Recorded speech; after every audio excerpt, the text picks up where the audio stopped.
the number one mistake players make during the fall season in order to get recruited to play college soccer. Let's get into it. This is the College Soccer Guy podcast, how to play college soccer. And I want to talk to you guys about the fall season. So the fall season presents some really awesome opportunities. First of all, assuming you've had prior contact with coaches during the summers of your sophomore summer or junior summer, often, and for girls, it could be even freshman summer, coaches will say to you, we would like to have you on campus during the fall season. That could be an official visit, an unofficial visit. It can mean a couple different things, but it's always a good thing because basically what they're saying is we want to see you within our environment, hanging out with our guys. We want to see if you like it. We want to see if we like you within our team culture. And this is a really great step in the recruiting process. And the sooner you can get this, the better. Now, sometimes you'll be invited. And that usually happens like your junior year going into your senior year for boys and sophomore year going into your junior year for girls. But what if you want it to happen sooner? Or what if you want it to happen multiple times at different schools, right? Because the fall season is only so long, you may only be able to get one or two schools in. So what I have my students do is during the fall season, whether the school has shown interest in you or not, you will send them a specific email template during the fall season. So fall season really starts in August, which is the summer, and goes through December if they're lucky, but mostly ends by November. So the season is really only 3 months, and the whole year that college coaches live is for those 3 months because that's when they get to actually coach soccer, which is why they're in the industry in the first place. So during those 3 months, they have the opportunity to bring players on campus. Now, for you, it's really important because a couple things. One, let's pretend you're a freshman real quick, and you go to a game in the fall. Now, if you go to a UCLA game or a Michigan game or Maryland game, okay, a lot of young kids go to that. So if UCLA hear, oh, I grew up watching UCLA, and then you want to get recruited by them, so did every other kid. So it's not that amazing. Although it's still a good thing, and you should still tell them, and you should still go to their ID camps or whatever. But let's say, for example, the school I went to was called Valparaiso. And that's in Indiana, and they only have a girls team now. Let's say you're a girls soccer player, and you're like, I went to 2 of your games last season, and I really liked them, and I got to watch you play against Notre Dame, all right? And remember, with fall games, there's 2 teams, okay? So you get to see a 2-for-1. The coach is going to be like, wow, this person went out of their way to see my team. I'm not a major player, but they still wanted to see my team. And that goes a long way. So the specific email template that we have you write during the fall season or leading up to the fall season is the same template we've been using in the past that you guys are familiar with now. But at the end of it, instead of the ask being, can I come to your ID camp, we'll say, may I please shake your hand in person after the game or before the game. Before the game is usually pretty difficult, obviously, because they're getting stuff ready.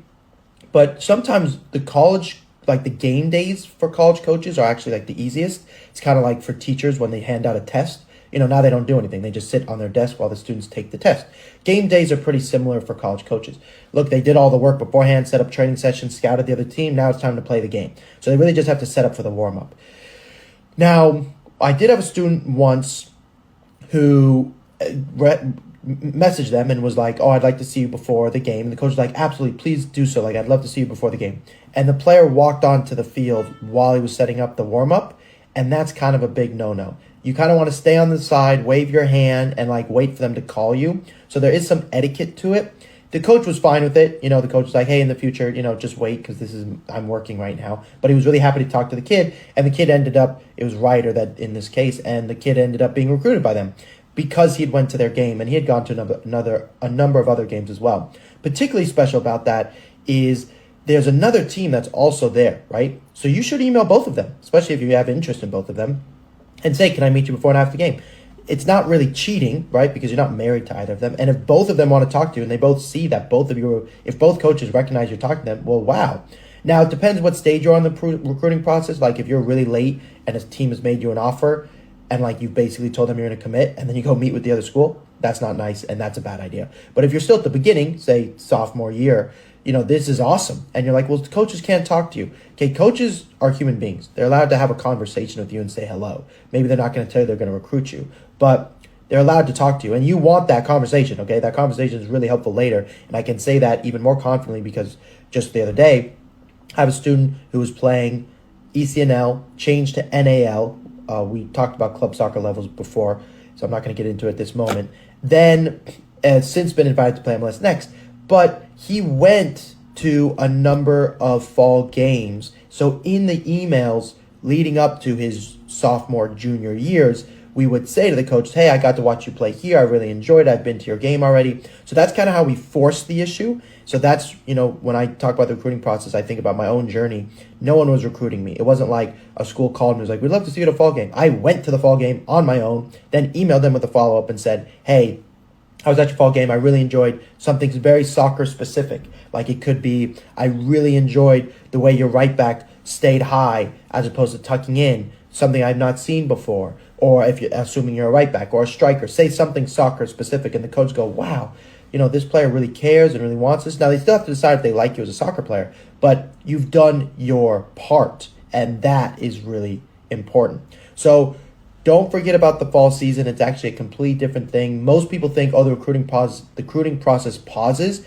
It actually does not. It really takes more of a spike.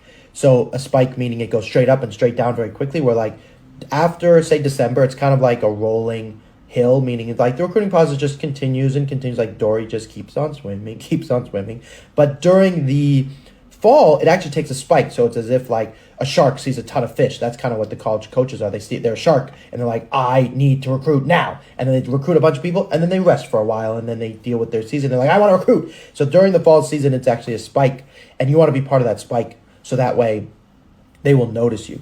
Now, the recruiting process in the fall will often mean an official visit, and that's usually where your offers come. I would say 60 to 70% of students that I worked with get an offer when they've gone to a fall season game, have a meeting with the coach afterwards. That's when they make the offer. It's almost 60 to 80% of the time. Sometimes it will come through email alone, but usually that still was after a fall visit. In my personal case, I went on an official visit. They had not made me an offer. They got to know me. I, was mature, and they saw me as a captain. They didn't just see me as a player. They saw me, hey, this player is going to be our captain sophomore year. And that's how they viewed me. Oh, not only because of my soccer ability, but also, the way I pertained myself as a person. I was curious, interested. I had done everything I've talked to you guys about. And they're like, this is an adult at 17 years old. He's going to be our captain. And I was. By sophomore year, I was the captain. And so I was given a full ride scholarship. So that's really important. I think a lot of people, when they think of scholarship, they're like, oh, you just have to be really good.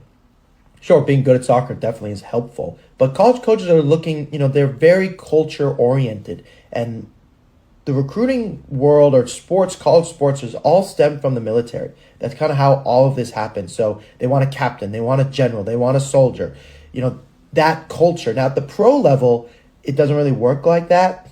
There are, of course, there are captains and generals of sorts, but it's like, hey, we're here to win soccer games. In college, the coaches are not getting fired if they lose the season as regularly as a professional soccer coach. So they're like, look, we want to help turn these people into men, much more military-esque. So they want players that they really like as humans. Now, of course, they want to win soccer games, so they need a combination, but it's not just about being good. It's about getting noticed. So please make the most of the fall seasons, because it's a game changer for so many of you. It does not slow down. It spikes, and it's so much power you can tell the coaches. You can say to the coaches, I was at your game. I really enjoyed this aspect. I have students now, when I'm doing my first call with a student, I'll be like, just tell me what you've done so far in the recruiting process. And they'll offhand say, oh, I went to this game and I really, it was really fun.